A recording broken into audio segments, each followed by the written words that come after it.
Multiple people are dead in a Manhattan attack. A university mourns the death of a student, and OU student government elections are underway. This is OU Nightly.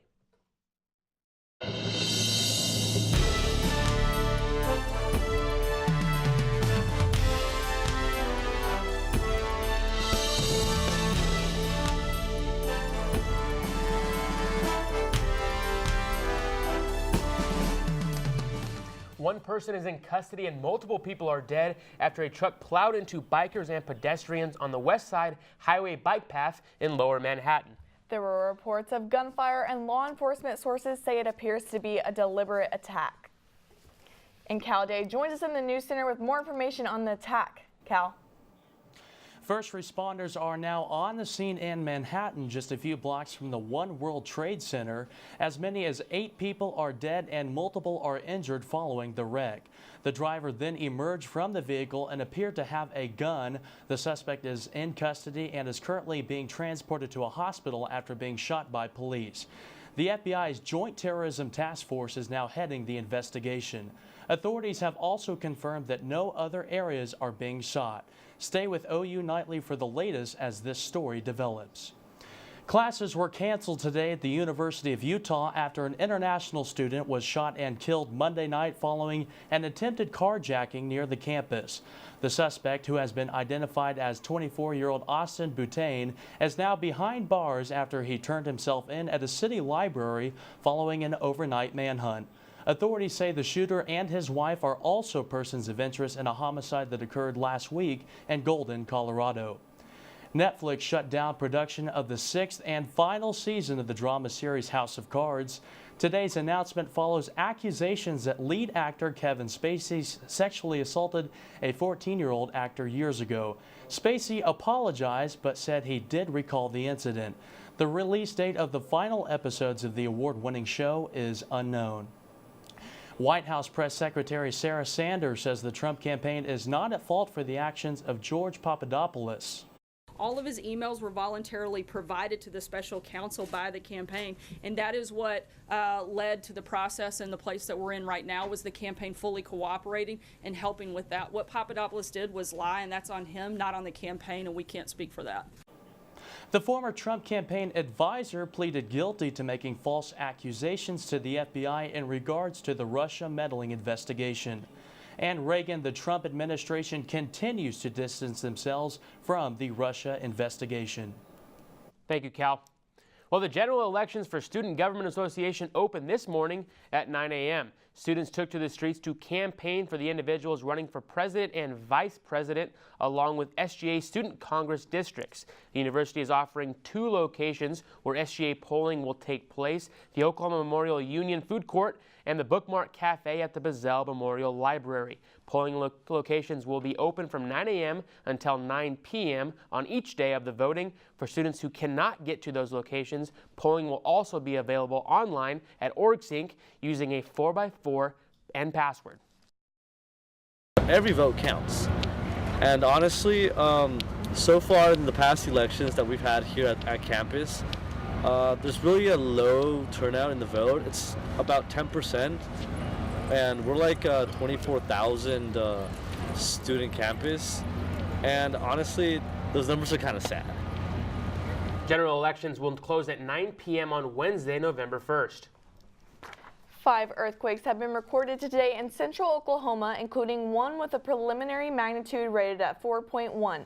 The 4.1 magnitude quake struck at 4:50 a.m. near the town of Hennessy, 45 miles northwest of Oklahoma City, followed by 4 smaller quakes with preliminary magnitudes ranging from 2.4 to 2.9 in the same area. No injuries or damages have been reported. Well, it's been a chilly Halloween, I'll tell you what. I'm wondering what it's going to be like out there for those trick-or-treaters. Andrew, what can you tell us?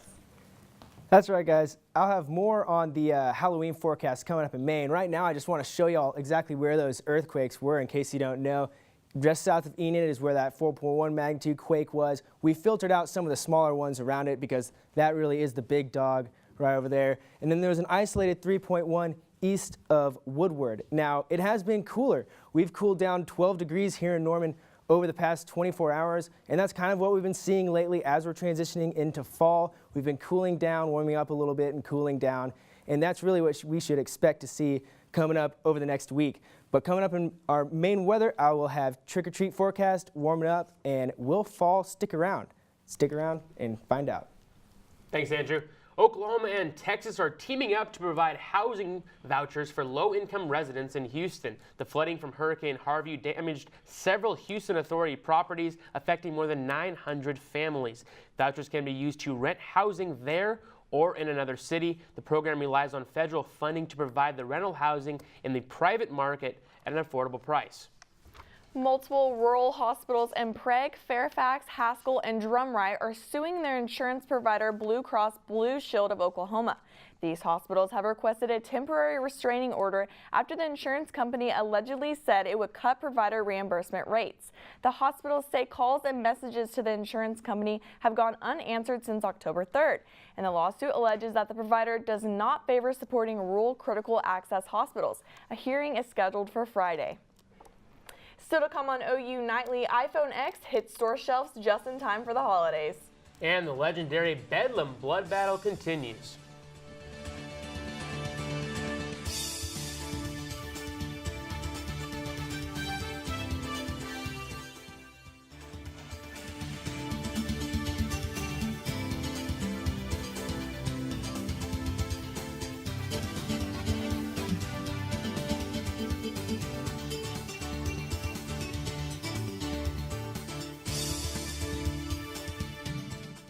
Welcome back. For the third year in a row, the Fred Jones Jr. Museum of Art hosted its annual Trick Art Treat to celebrate Halloween. From 10 until 5, the Art Museum Ambassador Program let OU students relive their childhood by trick-or-treating in the museum. Aside from all the candy, haunted photo booth, and Halloween decor, the museum displayed both new and old art exhibits for trick-or-treaters. To get in the holiday spirit, the Fred Jones employees even dressed in their own Halloween costumes to greet museum goers. On display outside the museum is several painted pumpkins representing the style of Yayoi Kusama, a well-known artist in the museum.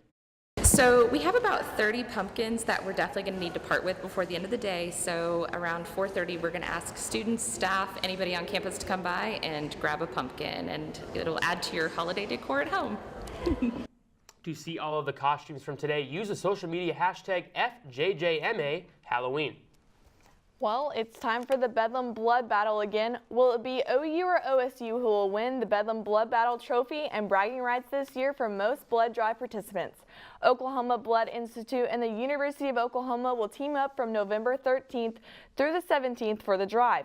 It will be held at the ROTC Armory from 10 to 4 each day. Donors will get free refreshments and a free t-shirt for participating. Healthy adults age 16 and up are encouraged to donate blood, and appointments are not required. And Kendall, Thorn is here in Tech Report with what you need to know about the security of your Wi-Fi. Kendall. Thanks, Ashley.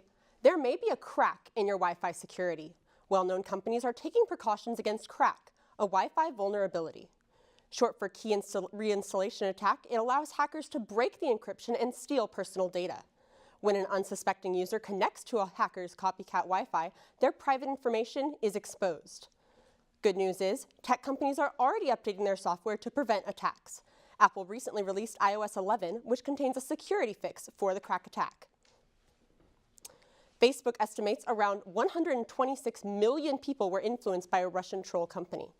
The internet research agency distributed false election-related content through platforms such as Twitter, Facebook, and Google. Those companies head to the Senate Judiciary Committee this week, where they will answer questions about how their sites were used to influence the 2016 U.S. election. And the iPhone X drops in 3 days, but testers are already taking issue with many of the new features. Facial detection slows down the unlocking process, the home button is gone, and the almost full-screen display is blocked by the phone frame. With a $1,000 price tag, critics are unsure if this is the upgrade to splurge on. So guys, we talked about this a few weeks ago. What do you think? Are you going to splurge on the new iPhone X? With what you're telling me, I just don't think I can. In that matter of a few weeks, I still have not gotten $1,000. So I guess the answer is still no. Either. Yeah. I think it's no for me. That's a lot of money to spend on a phone. It is, especially when the screen breaks so easily. Yeah, not going to happen. Not going to happen for me either. Thank you, Kendall. Thank you. Thanks. Well, crews are working to fully restore the Oklahoma Corporation Commission's networks and computer systems after hackers knocked their systems offline last week. Today, the internal website access has been restored, and officials say the external site is expected to be up and running later in the day. The hackers used a malware called 0 Day that shut down the Commission's computer network, email, and website. And still ahead on OU Nightly, one of golf's all-time greats announces his return. And Andrew has a look at our forecast for the rest of the week. That's right, guys. We're going to warm up a little bit, but I'll let you know when we cool down again. Coming up.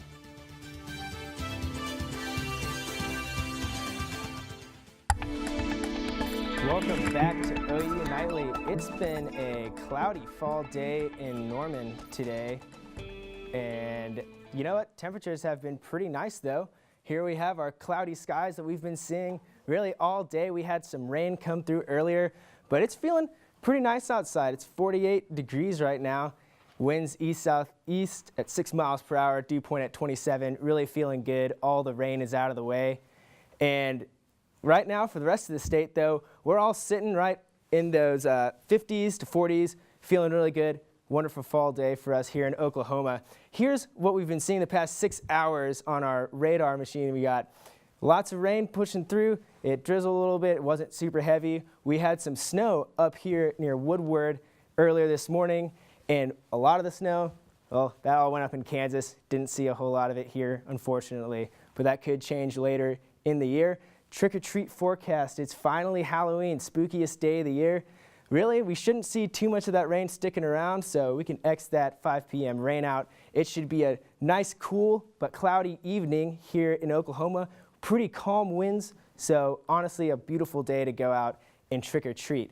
For the next few days, as we take a check on our radar forecast national view, we are going to have another cold front come through Thursday afternoon that is going to bring us another small drop in temperatures to cool us off again. And like I was saying earlier, that's kind of what we're seeing. We cool off, we warm up, and it's kind of just a cycle right now as we transition into the cooler months.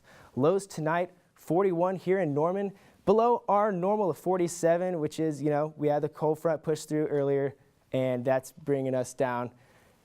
Tomorrow, 42 at 8 a.m. Winds are going to start picking up, and they're going to start shifting to out of the southwest, and that's what's going to bring us up. We're warming up to 68 tomorrow, and that's going to warm us up pretty significantly over the next 2 days because that trend will stick around. We will be right at normal for our highs tomorrow, but as we move on into Thursday, we're going to have another warm-up coming up, 76 degrees, so we're going to be having all that happen. On Thursday afternoon, we're going to have that cold front come through, drop us back into the 60s, warm up again over the weekend, enough time for daylight saving to end, and we will fall back next week. But as we look into the beginning of next week, we're going to have another cold front come through Monday and into Tuesday, dropping us back into the 50s. We could see ourselves dipping back to about as cool as we felt over the weekend by the time we get to Wednesday. But for now, that's what we're looking like. Honestly, I think that's a pretty beautiful fall forecast for us here in Norman. We have the weather has just been so inconsistent. It's like every week it's warm and then a One cold thing front or comes another. through. And Right. It's today all it's those cold. fronts just pushing through, cooling us down, but I'll take it. It's a good Halloween forecast. But no And rain it in the is. forecast, right? Yeah, no rain in the forecast for the next week, so we'll be sitting nice and dry, not too high temperatures either. So it's honestly, if we're going to be dry, That's that what I feels like to great. hear. That's That good feels with me. great. Thank you, Andrew. Thank Absolutely. you. Well, Christian Nunley is here now to tell us about the second best week of the year. Hello, yes, it's Bedlam Week in Oklahoma, and the Astros and Dodgers have been hitting dingers all series. A pivotal Game 6 is tonight. Sports is next.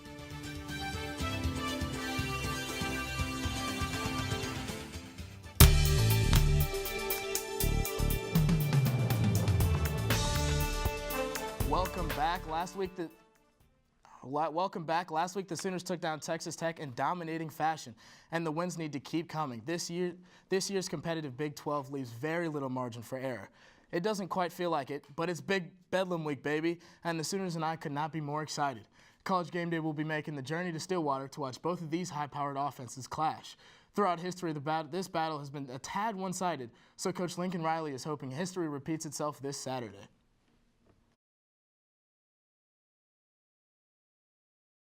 Obviously a big one this week, you know, with Bedlam going to Stillwater to play Oklahoma State, one of the best football teams in the country right now.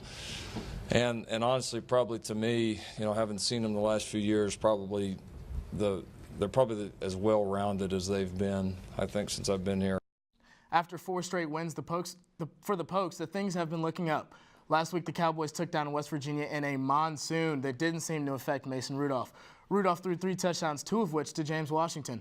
The duo has been lighting it up and doesn't seem to have plans of slowing down.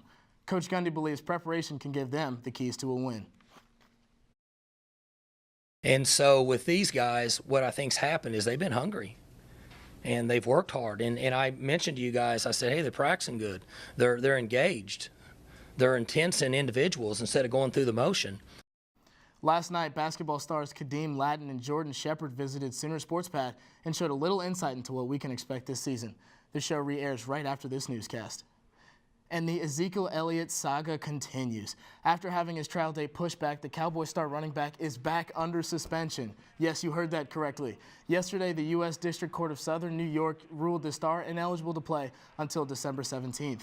I hesitate to bring you this news because by the time I'm finished, it might have been changed again.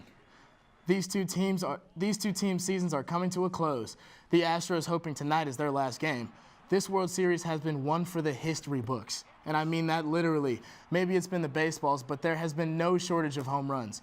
22 to be exact. I'm sure baseball fans everywhere want this series to go the distance. Being a must-win for the Dodgers, Rich Hill will attempt to shut the hot Astros lineup down. On the other hand, Justin Verlander looks to nip this series in the butt. First pitch is at 7:20. And one of the best makes his return to golf. The all-star putter Tiger Woods is back. During his hiatus from golf, Tiger still did not fail to make headlines, racking up DUI and reckless driving charges this past fall. His return will take place at the Hero World Challenge on November 30th. Who knows, maybe Tiger can get back into old form and win some tournaments. If Tiger has a phenomenal shot that weekend, maybe he can make the best segment of all, Top Play Tuesday. This week we travel to the American Airlines Arena, where we see Andrew Wiggins clear the lane, get past Josh Richardson and throw down the dunk. I feel so bad for Josh Richardson, as he just gets put on a poster. Just a second behind the block.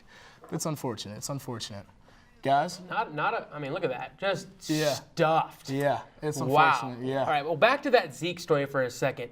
Yes. The best thing he could have done for himself in this whole situation was to sit out the first 6 games and get it over with. And now we have the whole problem all year long of him just continuing to not know what's going on. Just sit out, Zeke. Just sit out, get it over with, and move on. Yeah, but all it's doing is just creating about this. Yes, it's just driving me every week. It's a new take on this whole story of, is he going to play? Is he not? All he had to do is just do one thing, that is sit out. He's been taken care of, and there have been no more trials and stuff. Just get it over with. Now they got all the publicity on them right when they don't need it. You're right. It's hurting the Cowboys more than anything because they don't have a running back now. They got they have one, they don't. So that's my hot take on that one for a second. It's unfortunate. Thanks, Christian. I agree. Well, still to come on OU Nightly, one California man really got into Halloween costume this year. Stay with us.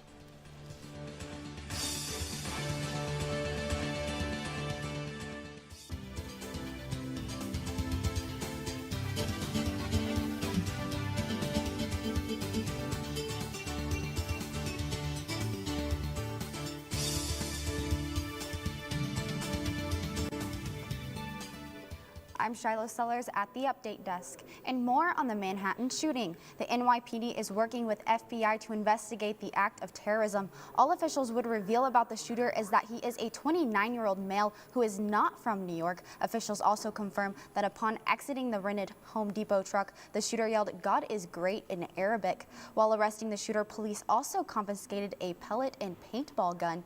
So far, 8 have been pronounced dead and 11 have serious injuries. Governor Andrew Cuomo says that they do not believe that this is an ongoing threat, and the annual New York Halloween parade will still be continuing. However, I do have a name for a suspect. Habluviak Zipovam from Tampa, Florida, is who police are believing is responsible for this tragedy. Back to you in the studio. Well, thank you, Shiloh. Life is like a box of chocolates. You never know what you're going to get. And one Southern California city definitely didn't see this one coming. A man dressed as Forrest Gump has been running around neighborhoods in Riverside, California, and stopping with residents to take pictures. all while sporting a red Bubba Gump hat, red shorts, and even a fake beard.